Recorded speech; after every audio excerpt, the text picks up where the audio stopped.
My friend, let me ask you a question.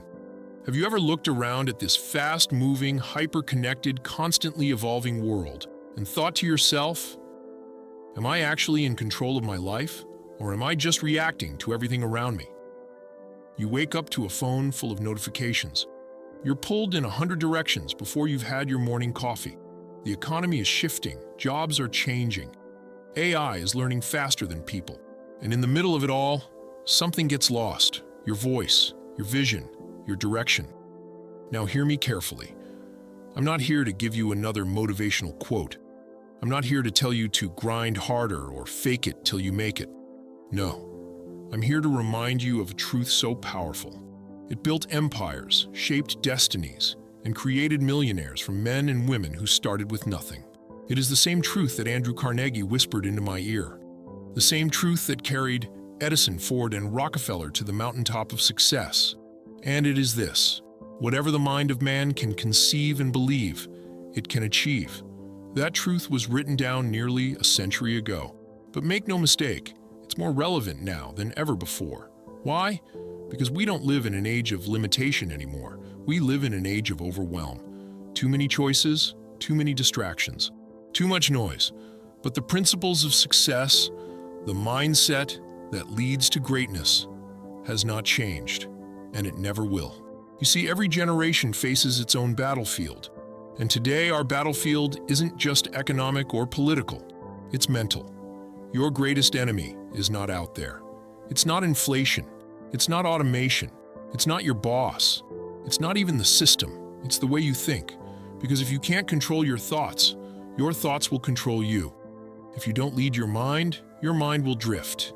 And drifting is the silent killer of dreams. So today, right now, I challenge you, not to hustle harder, not to consume more, but to go back to the foundation, to the original principles of success, to the timeless laws of achievement, to the very mindset that built America's greatest fortunes from the ground up. And as you'll see in this video, that mindset isn't old, it's eternal, it's not outdated, it's essential, it's not a thing of the past, it is the path forward. Because in a world where everything moves faster, he who controls his mind still wins. Success begins the moment you decide what you truly want. Let me say that again, because it is the starting point of everything. Success begins the moment you decide what you truly want. And most people never do. They chase money, they chase titles, they chase trends. But when you ask them, what is your chief aim in life? They go silent. You see, the problem in 2025 is no longer a lack of opportunity. It's a lack of clarity. People jump from job to job. They start projects they never finish. They want this today and that tomorrow. And they wonder why success never shows up. But here's the secret. There can be no success without a definite chief aim. Napoleon Hill, The Law of Success, Lesson 2. Why? Because the mind, your mind, is like a magnet. It attracts only what you focus on with consistency and emotion. If your focus is scattered, your results will be scattered. If your goals are vague, your outcomes will be vague. If your purpose is unclear, your life will feel like a wandering ship with no destination. So let me ask you, what do you want? I mean really want, not what your parents expect, not what social media tells you to chase, not what your friends are doing, but you. What is the one thing you're willing to go all in on? The one thing worth fighting for? The dream that makes your heart beat faster? That is your definite chief aim. Carnegie had one. Ford had one. So did Edison, Lincoln, and every titan I ever interviewed. They weren't the smartest, they weren't the richest, but they were the clearest. And clarity creates power. Once they made a decision, not just in thought but in spirit, the world began to rearrange itself around their commitment. Let me give you a true story. A young man once came to me and said, "Mr. Hill, I want to work with Thomas Edison." I asked, "Do you mean work for Edison?" He said, "No, sir. I mean with him as a partner." That young man was Edwin C. Barnes. He had no money, no influence, no connections, but he had a definite purpose and a burning desire to achieve it. He got on a freight train, rode hundreds of miles, and showed up at Edison's lab with dirt on his face and determination in his eyes. He didn't get the partnership on day one. He swept floors, he ran errands, He waited, but he never lost sight of his goal. And one day, when Edison needed a new salesman to market a strange new invention, the dictating machine, Barnes saw his chance. He volunteered, he delivered, and that opportunity turned into the partnership he had dreamed of. Edison later said, "There was something in the expression of that man's face which conveyed the impression that he was determined to get what he had come after." Now listen carefully. That is the power of a definite purpose. It will give your life direction. It will help you say no to distractions. It will pull you through the setbacks, and it will align your mind, your time, and your energy with your highest goal. So if you want your life to change, don't ask for more motivation. Ask for clarity. Define it, write it, see it, and above all, believe it. Because a drifting mind cannot build a destiny, but a definite one can move mountains. If definiteness of purpose is the engine of success, then positive mental attitude is the fuel. Because without the right attitude, your goals will be heavy, your obstacles will feel permanent, and your vision will be nothing more than a blurry dream. But with the right attitude, you become unstoppable. Now listen closely. A positive mental attitude is the right mental attitude in all circumstances. Success attracts more success when you condition your mind to see possibilities, not problems. Napoleon Hill. You see, we live in a world that teaches us to focus on what's wrong. The news sells fear. Social media sells comparison. Our own mind, if left unchecked, will sell us the belief that we're not good enough. But the truth is, it's not what happens to you that matters most. It's how you interpret it. A positive mental attitude doesn't mean ignoring problems. It means choosing your focus. It means asking better questions. It means training your mind to look for opportunity, even in the ashes. Let me give you an example. When Thomas Edison's laboratory burned to the ground in 1914, destroying years of inventions and notebooks, his son rushed to find him. Do you know what Edison said? He didn't curse. He didn't complain. He didn't collapse. He looked at the fire and said, "There's great value in disaster. All our mistakes are burned up. Thank God we can start anew." Now that is the power of a trained mind. So the question is, how do you respond when things go wrong? Do you spiral? Do you quit? Or do you shift your focus and ask, what's the lesson here? What's the opportunity inside this mess? Because here's what I've learned after studying the lives of the most successful people in history. They didn't avoid failure. They didn't have easier lives. They didn't get lucky. What they had was attitude. An attitude that refused to give up. An attitude that searched for the seed of benefit in every adversity. An attitude that believed, if I keep going, something good will come of this. So how do you build a positive mental attitude? Here are 3 powerful practices. 1. Guard the gates of your mind. You become what you consume. Stop filling your mind with fear, gossip, negativity. Instead, feed it truth, faith, gratitude, and possibility, said daily. 2. Talk to yourself. Don't just listen. When your mind whispers, "You can't do it," you must answer, "Watch me." Replace fear with faith, consciously, repeatedly, consistently. 3. Act as if it's already possible. Faith without works is dead. When you act in alignment with belief, you activate the subconscious, and the subconscious moves mountains. Let me say this as clearly as I can. No one is born successful, but everyone has access to the mental attitude that creates success. And you, my friend, are no exception. If you can master your attitude, you can transform your reality. Not someday, not when the economy gets better, not when someone gives you permission, but starting now, because with a positive mental attitude, all things become possible. Let me tell you a secret. Every building, every business, every book, every breakthrough was born in the same place, not in a factory, not in a classroom, not in a boardroom, but in a mind, powered by imagination. Imagination is the workshop of the mind, where all plans are created. Napoleon Hill, Think and Grow Rich, Chapter 6. Before Ford built the Model T, he saw it in his mind. Before Edison brought the light bulb to life, he imagined it, failing, breaking, burning, 1,000 times. Before any great man or woman changed the world, they dreamed it first. But let me ask you something. When was the last time you really imagined something for yourself? Not just a hope, not just a wish. I'm talking about a vision so clear, you could touch it, taste it, hear it in your bones. Because here's the hard truth. Most people stopped dreaming the day someone laughed at their idea. And the rest? They buried their dreams under a pile of to-do lists, bills, and responsibilities. But here's what they don't teach you in school. Everything you need to change your life is already in your mind. The question is, are you using it to imagine the best or replay the worst? See, imagination works both ways. It's a powerful tool or a dangerous weapon.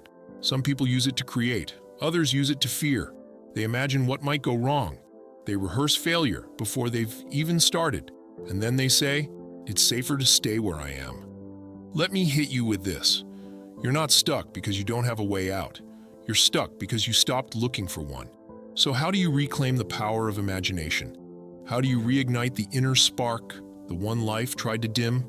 You do this. 1. You give yourself permission to dream again. Not someday, not when it's convenient, but now. Because no one is coming to hand you a vision. That's your job. 2. You create a clear mental picture of what you want. Write it, visualize it, feel it. Napoleon Hill called this auto-suggestion, impressing your subconscious with your vision until it becomes a part of you. 3. You act in harmony with the image you hold. Don't wait to feel ready. Don't wait for conditions to be perfect. You move, and the path reveals itself. Let me speak to your heart. If your current life doesn't excite you, it's because your imagination has gone quiet. But the truth is, it's still there. It's waiting. It's whispering. Remember what we came here to do. So the question is, will you continue to live by memory? Or will you finally start living by vision? Because the life you want is real, but only if you build it, first, in your mind. Let me be blunt.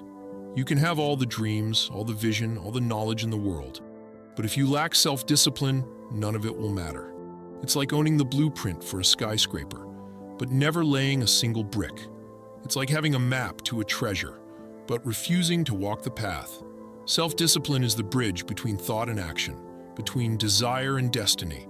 Napoleon Hill. You see, in this era of instant everything, instant food, instant followers, instant gratification, discipline has become a lost art. But let me tell you something. Discipline is the price success demands. And you either pay it up front or you pay it with regret. Now, I'm not talking about forcing yourself to do things you hate. I'm talking about honoring your word to yourself. I'm talking about doing the thing, even when you don't feel like it, especially when no one's watching. Because self-discipline is the most honest mirror you will ever face. It doesn't care what you say you want. It only reflects what you're willing to do. Let me ask you straight. How many times have you said, I'll start tomorrow. I'll wake up early. I'll commit this time for real. And then what happened? You didn't need more motivation. You needed follow-through. Here's the truth no one wants to admit. You don't rise to the level of your goals. You fall to the level of your habits. So how do you build discipline? 1. Start with one small promise and keep it. Drink the water, do the workout, write the page. Doesn't matter how small. It's about building trust with yourself. 2. Track consistency, not perfection. You will slip. That's okay. What matters is this. Do you show up again? The disciplined don't succeed because they never fall. They succeed because they never stay down. 3. Attach your actions to your identity. Don't just try to be productive. And say, I'm a person who follows through. Then act like it, again and again, until it becomes who you are. Now hear me clearly, self-discipline is not punishment. It is self-respect. When you honor your goals with action, you show the world. I am not a prisoner of my moods. I am the master of my path. And isn't that what freedom truly is? Not doing whatever you feel like, but doing what's right, even when it's hard. So the next time your alarm rings and your mind says sleep, the next time your fear says wait, the next time your old habits whisper skip it just this once. Remember this line, your destiny is on the other side of your discipline. Now go get it. Let me tell you a simple truth. The world does not reward average. It rewards extra, not extra talent, not extra luck, but those who are willing to do more than expected.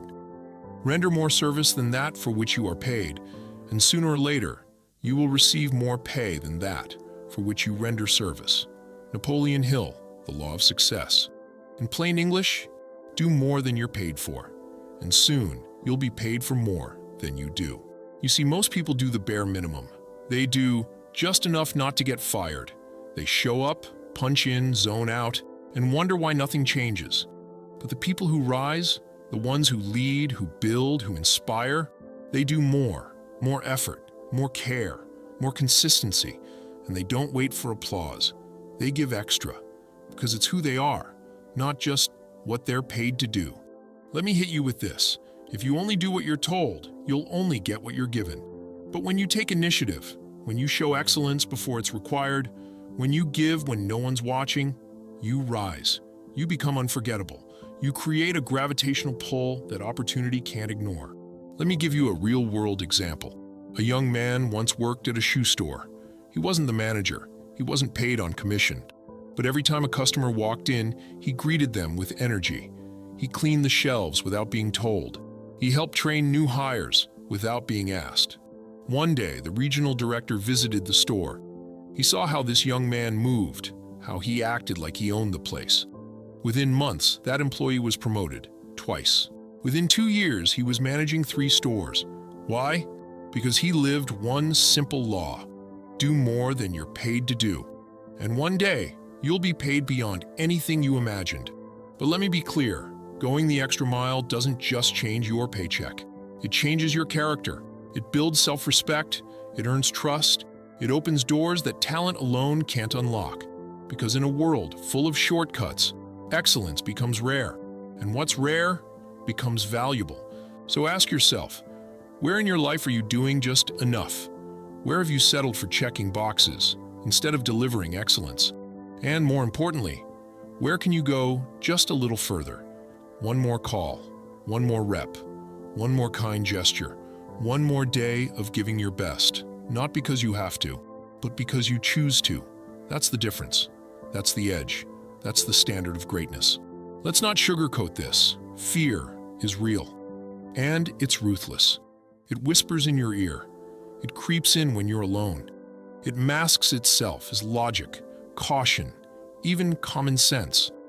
But make no mistake, fear is not just an emotion. It's a strategy, used by your own mind to keep you small. And here's the most dangerous part. It doesn't scream. It doesn't fight.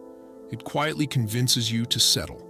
Fear is the tool of a man-made devil, and drifting is his weapon. Napoleon Hill, outwitting the devil.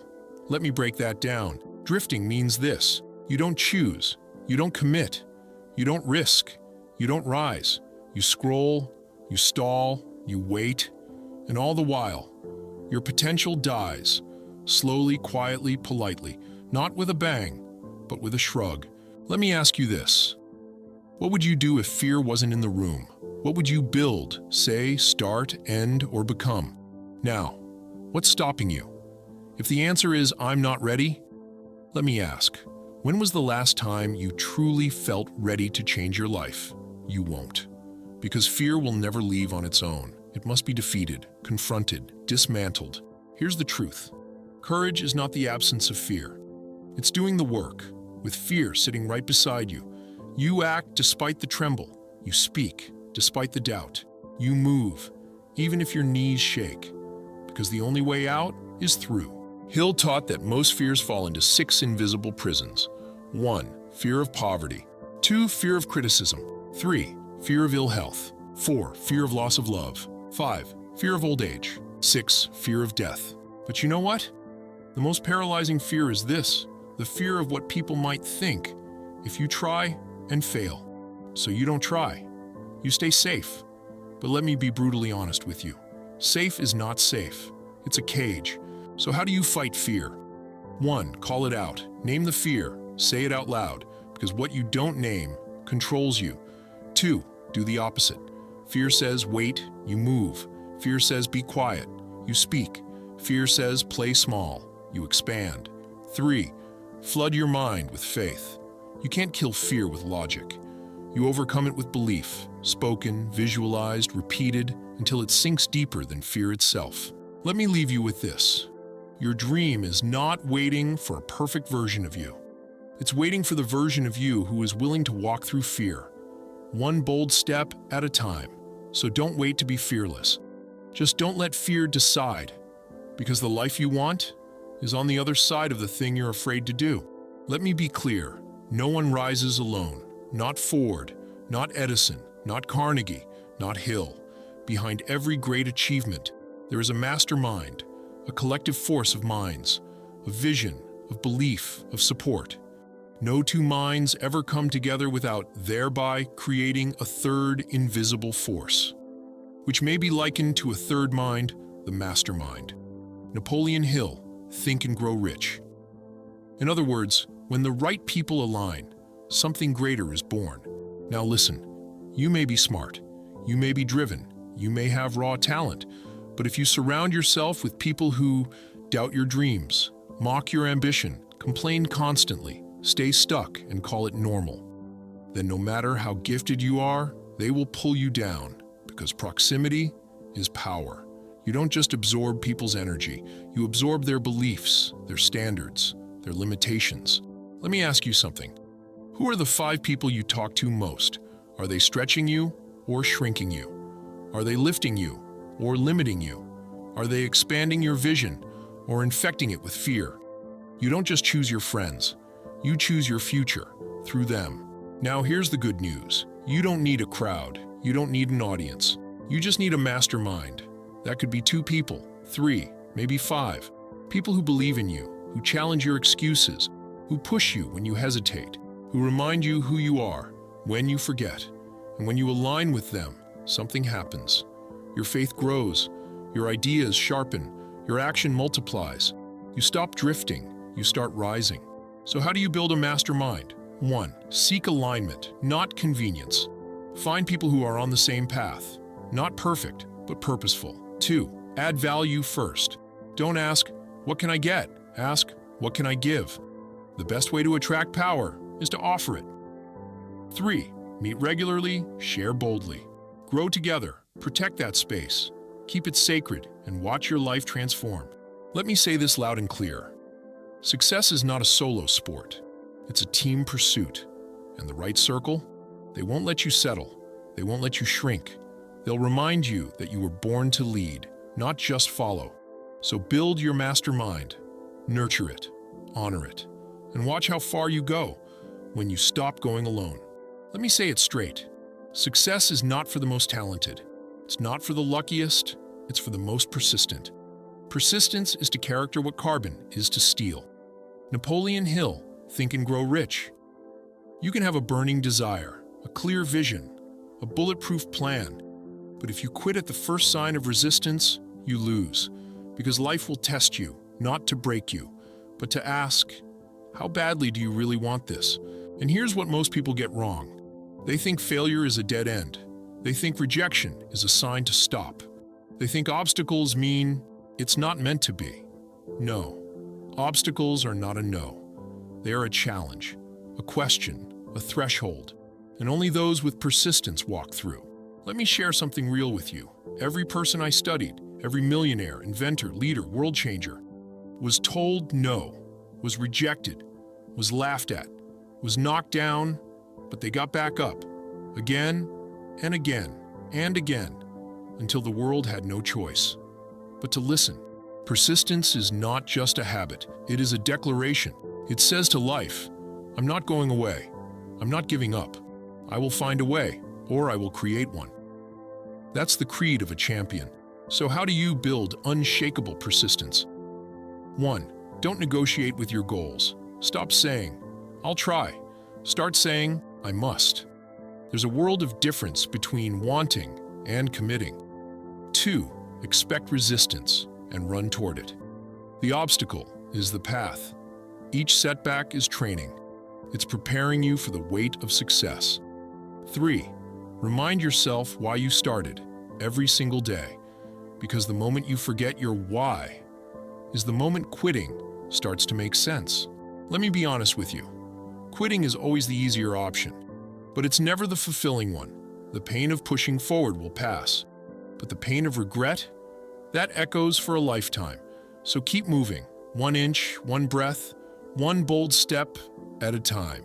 You don't have to be perfect. You just have to be relentless. Victory belongs to the most persevering. Napoleon Bonaparte. And Hill would agree, Because dreams are not given, they're earned by those who refuse to give up. Let me ask you now, what if you stopped drifting? What if you finally decided? What if you stepped into the life that's been waiting on the other side of fear, doubt, distraction, and delay? Because here's the truth. You don't need more time. You don't need more motivation. You don't need permission. You need to choose, and you need to commit. Right now, not tomorrow, not someday, not after things calm down. Because things won't calm down, but you can rise up.